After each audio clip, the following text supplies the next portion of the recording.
যারা দাঁড়ানো অবস্থায়, বসা অবস্থায়, শোয়া অবস্থায়, তিন হালাতের বাইরে কোনো মানুষ নাই, ঠিক কিনা? ঠিক। তাহলে আমরা ধরে নিতে পারি তিন হালাত দিয়ে বুঝাইল সর্ব অবস্থায় যারা আল্লাহকে স্মরণ করে, আল্লাহর জিকির করে, আল্লাহকে ডাকে এবং আসমান জমিনের সৃষ্টির রহস্য নিয়ে যারা চিন্তা করে আর বলে আল্লাহ আপনি আসমান জমিনের নিবারণ নাই, আপনি আমাকে জাহান্নামের আগুন থেকে বাঁচান। আল্লাহ বলে এই সমস্ত লোকেরাই বড় বুদ্ধিমান। জোরে বলেন সুবহানাল্লাহ। সুবহানাল্লাহ। এই বুদ্ধিমান যারা হতে পেরেছে তারাই আল্লাহর পরিচয় লাভ করতে পেরেছে, ঠিক কিনা? জোরে বলেন ঠিক। ওরে আল্লাহর বলা তুমি যদি ভালো করে খেয়াল করো, বেশি দূরে যাওয়ার দরকার নাই। এক ফোঁটা নামাজ পড়ে নিয়ে তোমার আল্লাহ বানাইছি। মাত্র জানলা এক ফোঁটা পানি দিয়ে দেই, পানি শরীরের মধ্যে পড়ে না মা কথা বলে না। ঠিক। যেই জানে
অক্সিজেন দরকার, জমিন থেকে আকাশ পর্যন্ত ফাঁকা জায়গাটা অক্সিজেন দিয়ে আল্লাহ ভরপুর করে দিলেন। যে আল্লাহ রব্বুল আলামিন এত সুন্দর করে সাজায় দিলেন, চলার জন্য সুন্দর জীবন ব্যবস্থাও করে দিলেন। নিয়ামত দরকার এক পদ না, 10 পদ, 100 পদ দরকার, হাজার হাজার রকমের পদ দিয়েছেন কে? আল্লাহ। আরো জোরে কোন কে? আল্লাহ। তিনি বলেন আল্লাহ। জোরে কোন কে? আল্লাহ।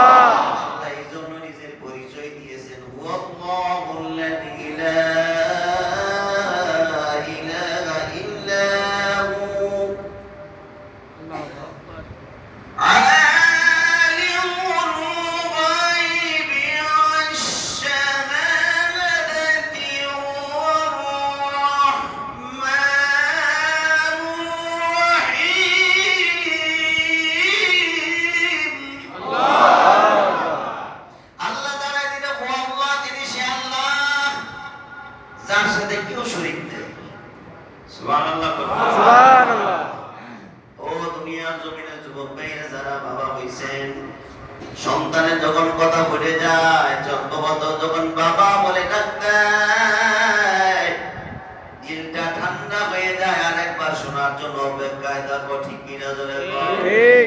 আল্লাহ বলে বান্দা নামিয়ে নি দলে মোলা দলে মিয়াকুল্লাহু কুফুয়ান আহাদ। আমার ছেলেও নাই, মেয়েও নাই, আমার বিবিও নাই, মাও নাই, বাবাও নাই, কেউ আমাকে বাবা দাও সেই দাও আমি আল্লাহ পছন্দ করি না। আমি আমি আল্লাহ এক অদ্বিতীয়, কাউকে জন্ম দেই নাই, কারো থেকে জন্ম হই নাই।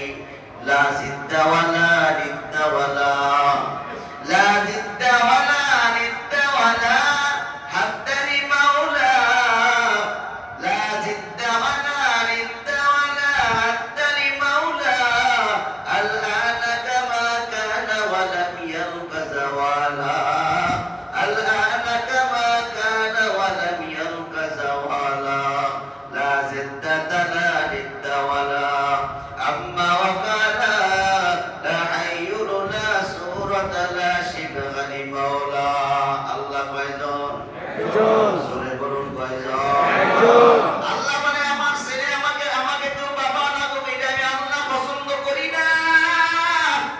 তবে তাদেরকে মুহাব্বত করে বানানোর উদ্দেশ্য হলো তোমরা আমার গোলাম, আমি তোদের বলি। ওরে আমার গোলাম, এত সুন্দর করে বানাইলাম, তোরে কে বানাইনি না বুঝে বের কর। এই বের করে যাকে পাবি সে হলো আল্লাহ। জোরে কর না কে? আল্লাহ। কষ্ট হইতেছে বুঝতে? না।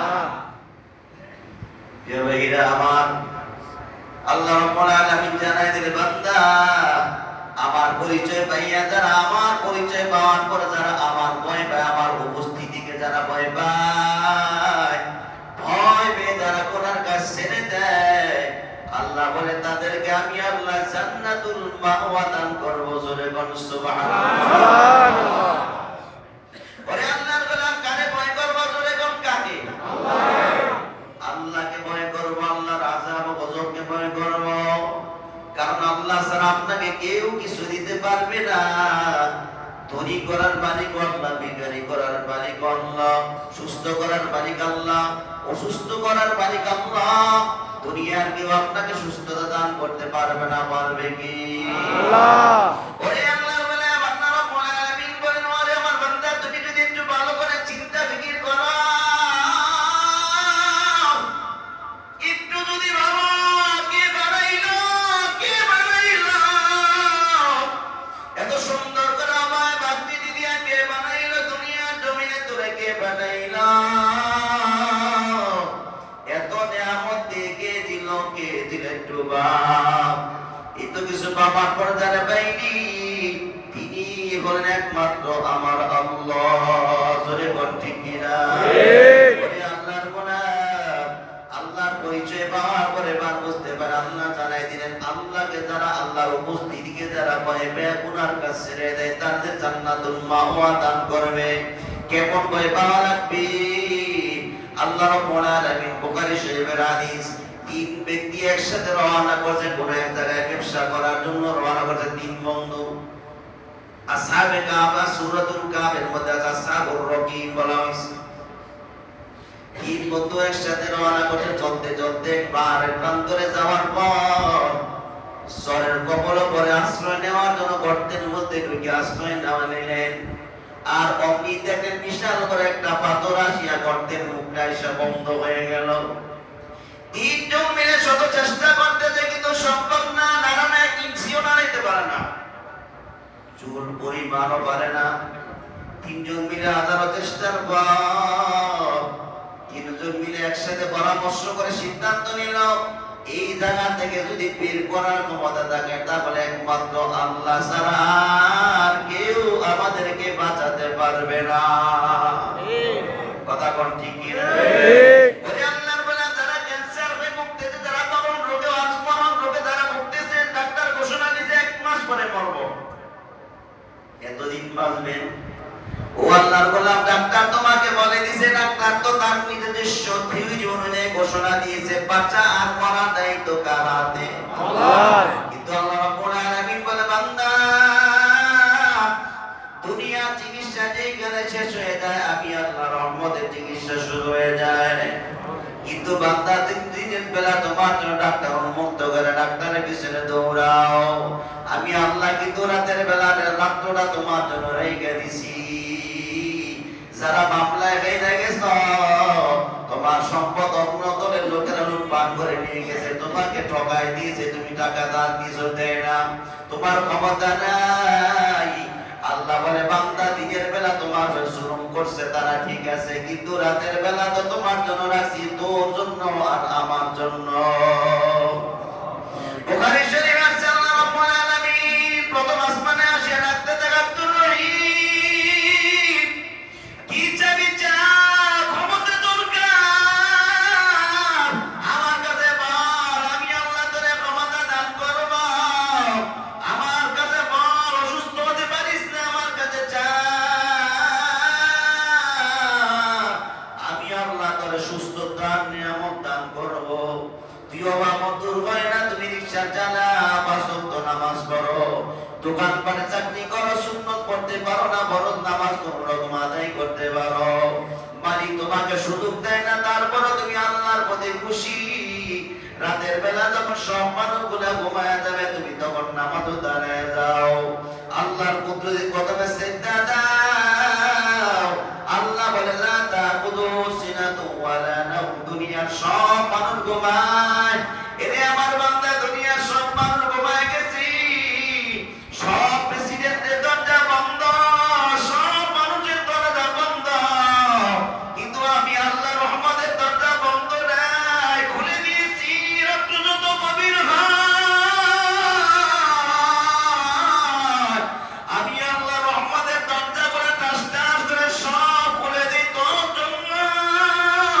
কি লাগবে বল, কি চাবি চা, আমি আল্লাহ তো প্রথম আসমানে এটা দাঁড়ায় গেছি, আমার কাছে বল, আমি আল্লাহ তো জিমাইও না, তোমরাও যাইতে না, তাকুদু সিনাতুন ওয়ালা নাওম।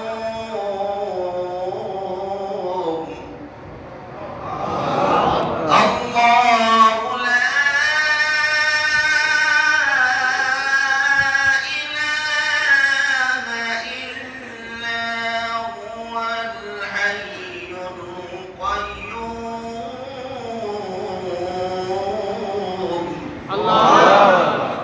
লা তাখুযুহু সিনাতুন ওয়ালা নাওম। আল্লাহ বলে আমি আল্লাহ জিমানেও যাই না, আমি আল্লাহ তোমরাও যাই না। ওরে আমার বান্দা কি চাবি চা, আমার কাছে বল, আমি আল্লাহ তোরে চাইতে দেরি দিতে দেরি করি না। সুবহানাল্লাহ। আল্লাহ বলছেন তুই চা, চাওয়ার মতো চা, আমি আল্লাহ দিবই। জোরে কর সুবহানাল্লাহ। তিন বন্ধু মিনার কাপড়ে গেল, একজন বন্ধু পরামর্শ করলো দোয়া করো। ভালো কি আমল আছে, যার যার যে ভালো আমল আছে, এই ভালো আমলের উসিলা দিয়ে আল্লাহর কাছে দোয়া করো। যেহেতু আল্লাহ বলতাকু ইলাইহি উসিলা, উসিলা দিয়ে আল্লাহর কাছে দোয়া করি। তিন বন্ধুর মধ্যে একজন দোয়া করতে লাগলো, একজন বলতে লাগলো আল্লাহ, আমি যখন সকালবেলা ওট চড়ানোর জন্য ঘর থেকে বের হয়ে যাইতাম, কাজ করার জন্য বের হয়ে যাইতাম, সারাদিন আমার সন্তানগুলো না খেয়ে থাকতো, আমার মাও না খেয়ে থাকতো, আমার বিবিও না খেয়ে থাকতো,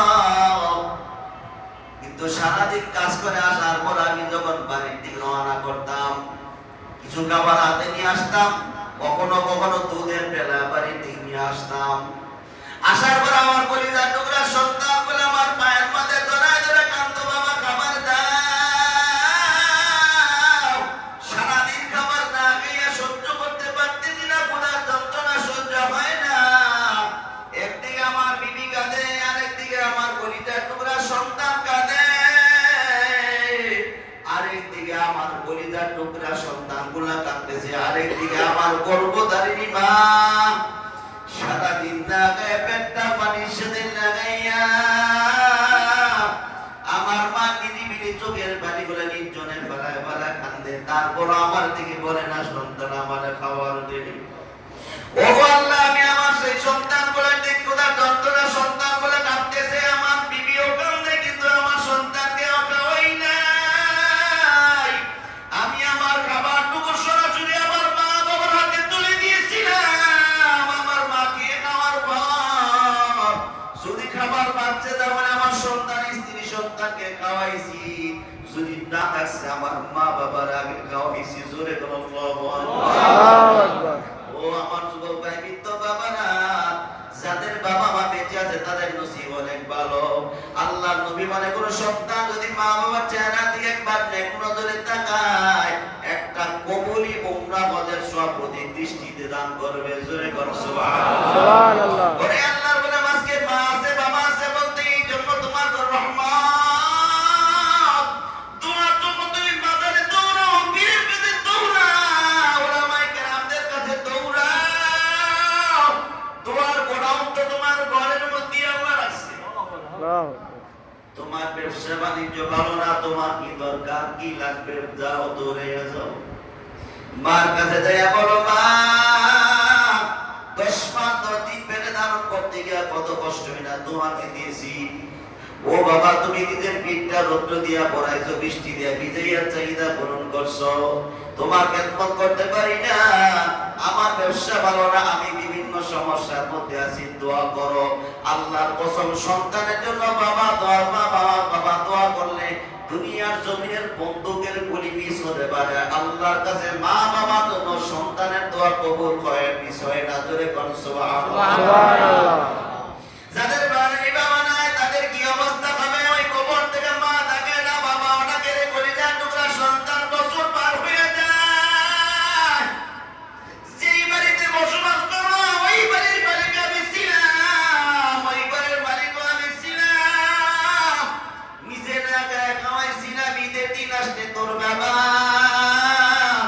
নিজের শরীরটা পুরাতন কাপড়, তার সুর শরীর নিজের পুরাতন কাপড়টা দুই আরম করে পড়ছে, তোর জন্য নতুন জামা কাপড় ব্যবস্থা করে দিত, এত পরিশ্রম করে তোর জন্য চাহিদা পূরণ করে দিত তোর বাবা। আমি মা নিজে না গায়ে খাওয়াইছি, তোর জন্য কত কষ্ট করেছি, কত 10 মাস 10 দিন পেটে ধারণ করতে গিয়ে কত কষ্ট করছি রে সন্তান। আজকে এমন এক জায়গায় রেখে গেছো যে জায়গা সব বিচুর ঘর, জাহান্নামের আগুনের ঘর। ওরে আমার কলিজার টুকরা সন্তান, বিপদে পড়লে আমি মা বাবা ঘুমাই নাই, সারাদিন তোর বিপদ করতে জন্য দৌড়াইতাম। আজকে এমন এক জায়গায় রেখে গেছো যে জায়গার খবর তুমি জানো, রাখো না। কিয়ামত পর্যন্ত মা বাবা সন্তানের দিক তাকায় কাঁদতে থাকে, রে খোকা একটু কবরের পাশে দাঁড়া, একটু দোয়া করে দা, আমার কবর আযাব সহ্য করতে পারি না, আর কত সহ্য করো। এই কথা বলে মা বাবা কাঁদতে থাকে। আমার যুবক ভাই বৃদ্ধ বাবারা, যাদের মা বাবা কবরে চলে গেছে, কবরের পাশে সপ্তাহে একদিন হলো গিয়া দাঁড়ায়, আর তাদের মা বাবা আছে, মা বাবার খেদমত করে না বলে আল্লাহ রাসূল বলেন মা বাবা খুশি তো আল্লাহ খুশি। জোরে কোন সুবহানাল্লাহ। সুবহানাল্লাহ। এই যুবকটা দোয়া করার পর পাথরের মুখটা একটু সরে গেল, সুবহানাল্লাহ। যেহেতু সরষে একটা আলো ঢুকছে, বাতাস বের হওয়ার শুরু, আরেকজন দোয়া করতে লাগলো, আল্লাহ আমি আমার চাচাতো বোনের জন্য আশিক ছিলাম, আমি আমার চাচাতো বোনের জন্য পাগল ছিলাম, কিন্তু চাচাতো বোন ছিল অনেক নেককার, আমাকে চাপ দিত না, আমাকে তো আমার থেকে দূরে থাকতো। কিন্তু আমি সুযোগ সন্তানে ছিলাম, কোন সময় সুযোগ পাবো তাকে খুব প্রস্তাব দেওয়ার জন্য, কিন্তু মেয়েটা আমার থেকে দূরে থাকতো। হঠাৎ করে তার পরিবারের মধ্যে অভাব অনটন দেখা দেয়, চলা কষ্ট হয়ে যায়। তখন তার ওই মেয়েটা আমার চাচাতো বোন আসি আমার কাছে সহযোগিতার হাত বাড়ায়, আমি ও সুযোগ পাইয়া তাকে প্রস্তাব দিলাম, দিতে পারি, কিন্তু আমার প্রস্তাবে রাজি হল। মেয়েটা রাজি হয়ে যায়, আমি তাকে টাকা পয়সা দিয়ে দিলাম, নির্দিষ্ট সময়ে আমি দুইজন একসাথে হয়ে গেলাম। মনের বাসনা পূরণ করার জন্য ঘরের দরজা বন্ধ করে দিলাম। যখন মনের বাসনা পূরণ করার জন্য আমি আমার চাচাতো বোনের উপরে উঠিয়া গেলাম, দেখলাম আমার বোনের চক্ষু দিয়া গড়গড় করে চোখের পানিগুলা ফালায় কাঁদতেছে। আমি ডাইকা বললাম, বিবি আমার, ও আমার প্রাণপ্রিয় বোন, তোমাকে তো আমি জোরও করি নাই, কষ্টও দেই নাই, কারণ কি? ও আমার বিবি, আমার ছোট বোন, তোমাকে কষ্ট দেই নাই, জোর করি নাই, তুমি কেন কান্দো? তোমার ইচ্ছেই তো আসছিল। মেয়েটা জবাব দেয়, ও যুবক ভাই, ও আমার যুবক ভাই, দুনিয়ার মানুষ যদি এই জায়গার খবর জানতো তাহলে এই কাজ করতে পারতেন, এই কথা সম্ভব না।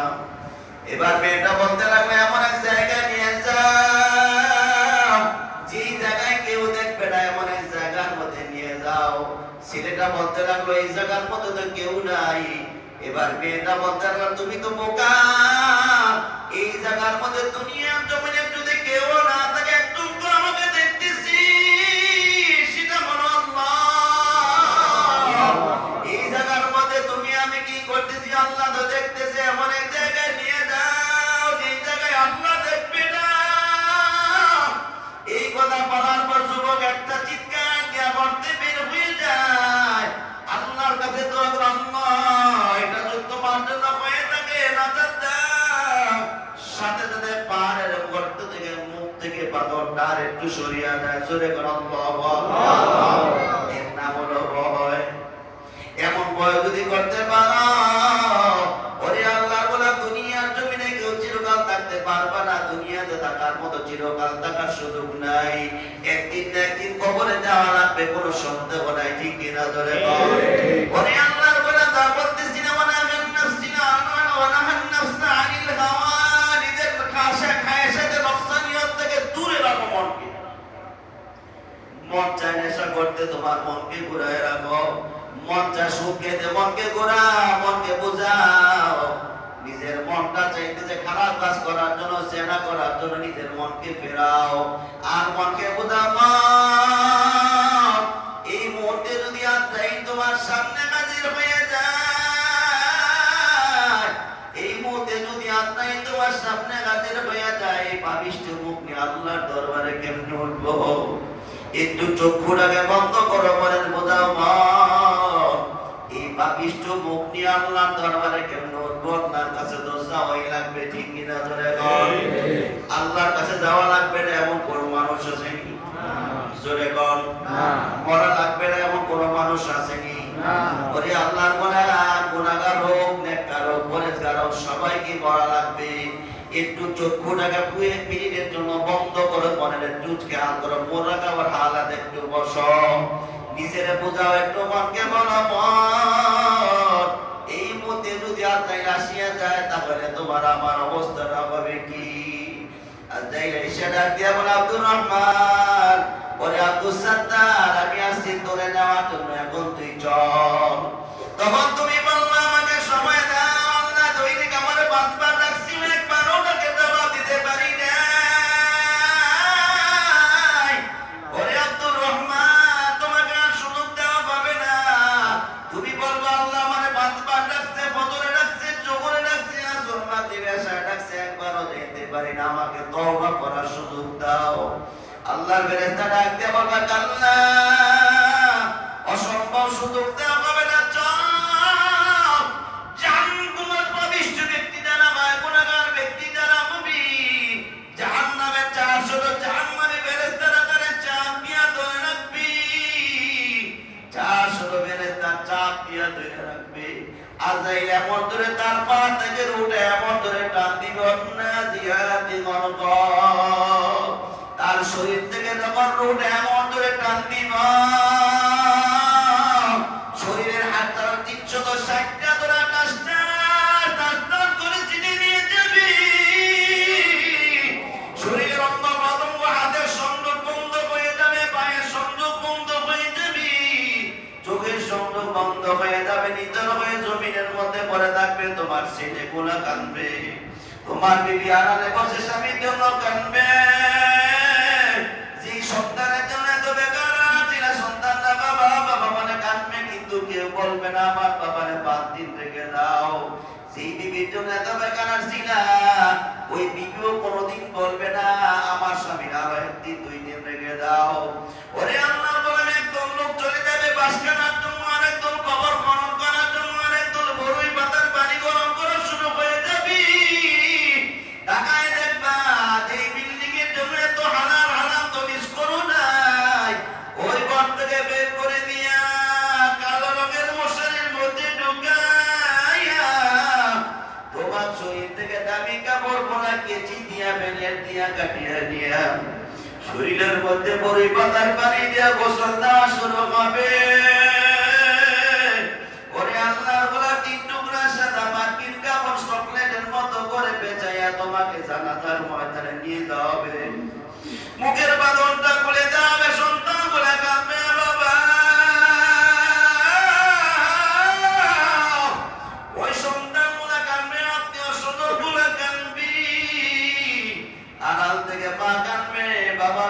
আত্মীয় স্বজন গুলা বিদায় চোখের পানি বালায় কানবে।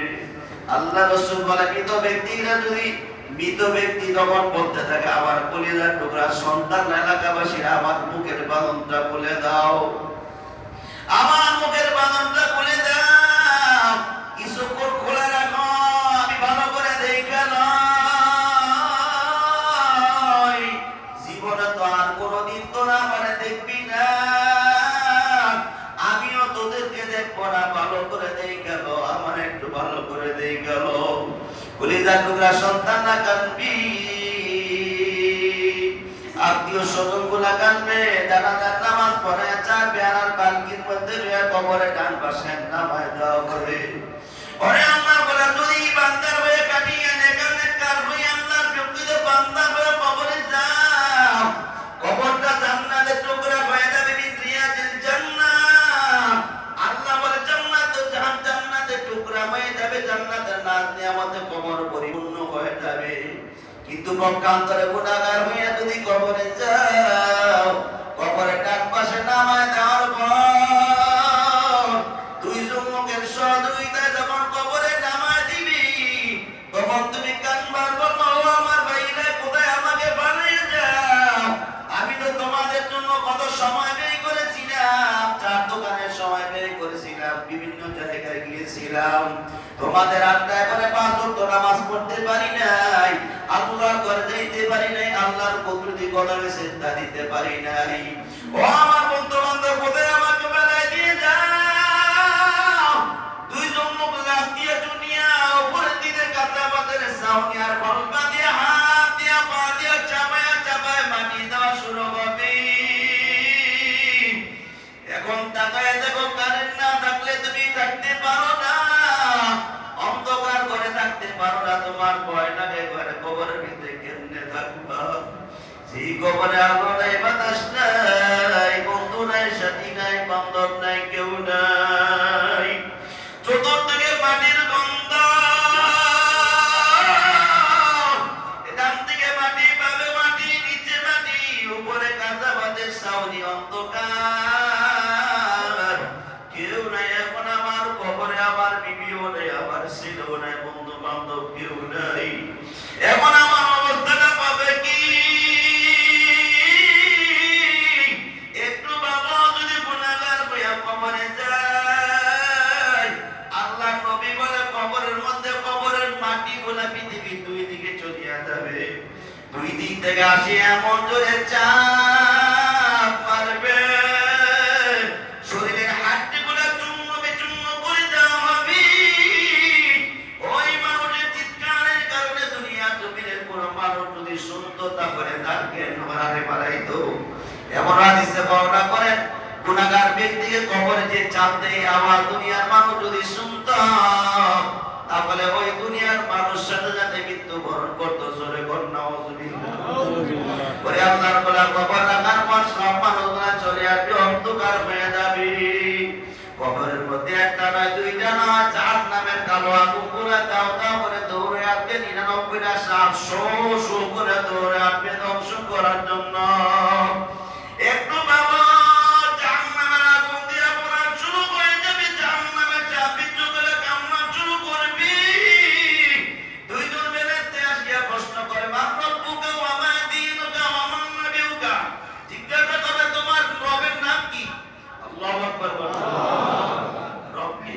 আল্লাহ। তোমার দিন কি? ইসলাম। তোমার নবী কে? হযরত মুহাম্মদ সাল্লাল্লাহু আলাইহি ওয়াসাল্লাম। কথা বলার পর দুনিয়ার জমিনে চলছ বিভিন্ন দলের নেতার পরিচয় দিয়া, ঠিক কিনা ধরে? দলের নেতাকে খুশি করতে গিয়ে আরেক দলের নেতার কর্মীর বাড়ি লুটপাট করো, দোকানপাটে হামলা করো।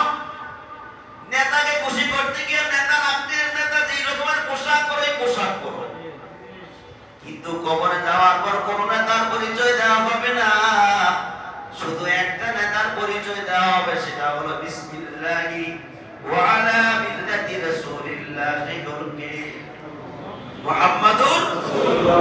আল্লাহর নামে মিল্লাতে রাসূলের উপর রেখে গেলাম। দুনিয়াতে চলছে এক নেতার পরিচয়, দুনিয়াতে চলছে এক নেতার মডেল দিয়ে, কিন্তু কবরে যাওয়ার পর আমার নবীর পরিচয় দিলা, দুনিয়াতে আমার নবীর সুন্নত মানলা না, নবীর তরিকা মানলা না, নবীরে খুশি করাইতে পারলা না।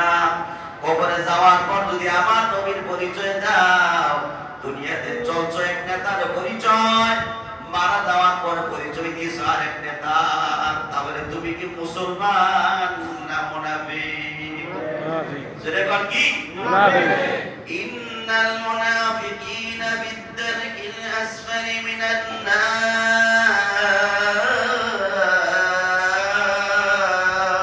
আল্লাহু আকবার।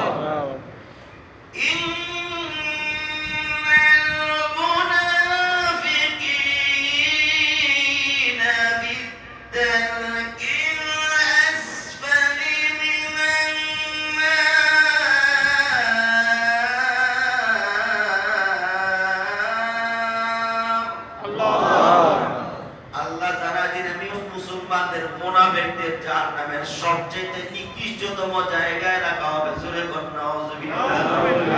ওরে আল্লাহ বলা, কোন নেতারে খুশি করো, নেতা তো তোমার কবরে যাবে না, যাবে না। কোন নেতাই যাবে না, মাও যাবে না, বাবাও যাবে না, আত্মীয়-স্বজন কেউ যাবে না।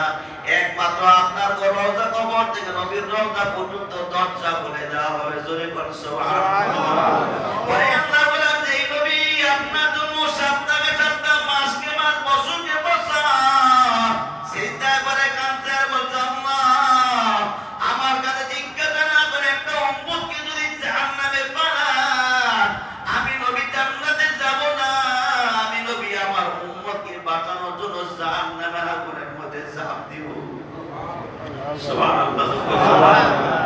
কিয়ামতের ময়দান যেদিন শুরু হয়ে যাবে, জাহান্নামের গর্জনে মানুষগুলো বেকার হয়ে দৌড়াদৌড়ি শুরু করবে, বাচ্চা বাচ্চা বলবি, সব নবীগুলা কাঁদবে, বাচ্চা। কিন্তু আপনারা আমার নবী সিজদায় পড়ে আরশে আজিমের নিচে সিজদায় পড়ে কাঁদবে, ইয়া উম্মতি, ইয়া উম্মতি, উম্মতি বলে কান্না করবে।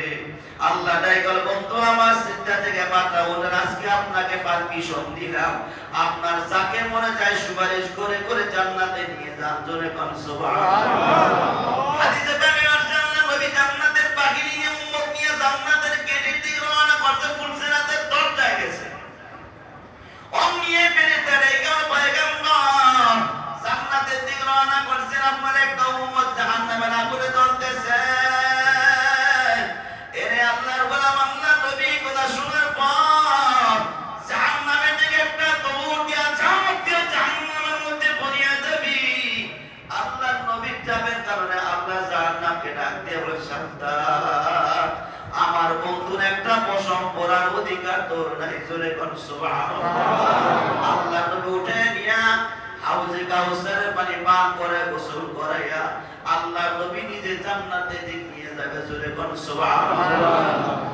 সেই নবীকে খুশি করতে রাজি কি? হাত তুলে আল্লাহু আকবার, নারে তাকবীর, আল্লাহু আকবার। আল্লাহ কবুল করুন, সবাই বলেন আমিন।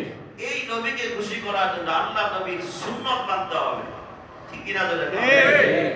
আল্লাহ নবীর সুন্নাতকে যারা মানবে, আল্লাহ বলে আমি আল্লাহ তাদেরকে ভালোবাসবো। সুবহানাল্লাহ। আমার নবীর বিশ্বমান সুন্নতের মধ্যে একটা সুন্নত হলো দাড়ি। জোরে বল কি? দাড়ি। যারা দাড়ি রাখছেন, বয়স হয়ে গেছে, এদের বাদ দিলাম। কোন এমন যুবক ভাই আছেন যে হুজুর যতদিন দুনিয়াতে